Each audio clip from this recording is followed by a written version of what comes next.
Aabot sa 4 na milyong pisong halaga ng hinihinalang shabu ang nakumpiska habang 4 na sospek ang naaresto sa magkakahiwalay na buy-bust operation na ikinasa ng Bacolod City Police sa naturang lungsod. Di naman titigil ang pambansang pulisya sa pagsugpo sa iligal na droga at pagtugi sa mga taong nasa likod ng pagkalat nito sa bansa.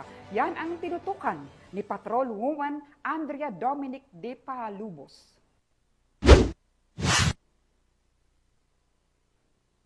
Muling pinatunayan ng Bacolod City Police Office ang kanilang walang sawang laban kontra iligal na droga matapos madakip ang 4 na sospek sa magkasunod na buy-bust operation sa Bacolod City na nagresulta sa pagkakakumpiska ng higit sa 4 na milyong halaga ng hinihinalang shabu nito lamang ika-10 ng Agosto taong kasalukuyan. Sa isinagawang operasyon ng City Drug Enforcement Unit sa pangunguna ni Police Lieutenant Colonel Antonio Benitez Jr., bandang 8:34 ng gabi sa Zone 5 Barangay Handumanan, naaresto ang 2 lalaki na kinilalang sina alias Levy, residente ng Barangay Handumanan, at alias Rihil, residente ng Barangay Estefanía, Bacolod City. Kuha mula sa mga sospek ang humigit kumulang 520 gramo ng hinihinalang shabu na may tinatayang halagang 3,536,000 piso. Makaraan lamang ang ilang minuto, dakong 8:42 ng gabi, isang panibagong operasyon ang isinagawa ng Bacolod City Police Station 8 sa Purok Gracia, Barangay Singkang Airport sa pamumuno ni Police Captain Greque Cayaw, Officer in Charge. Nadakip naman ang 2 sospek mula sa Cadiz City na sina alias Yvonne at alias Richie na kuha mula sa kanila ang tinatayang 80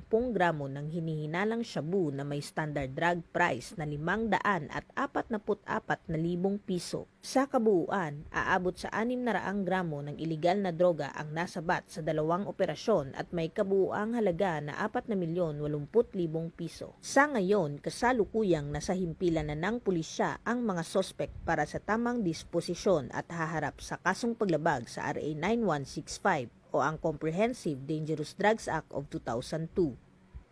Pinuri naman ni Bacolod City Police Office City Director Police Colonel Joristy P. Coronica ang determinasyon ng kanyang mga tauhan sa matagumpay na operasyon. Ito ay patunay ng layunin ng Philippine National Police na mapanatili ang kapayapaan at kaayusan sa lungsod at protektahan ang bawat mamamayan mula sa panganib na dulot ng iligal na droga. Mula dito sa Police Regional Office 6, ako ang inyong Police News Network Correspondent, Patrolwoman Andrea Dominic de Palubos, alagad ng batas, tagataguyod ng balitang pulis.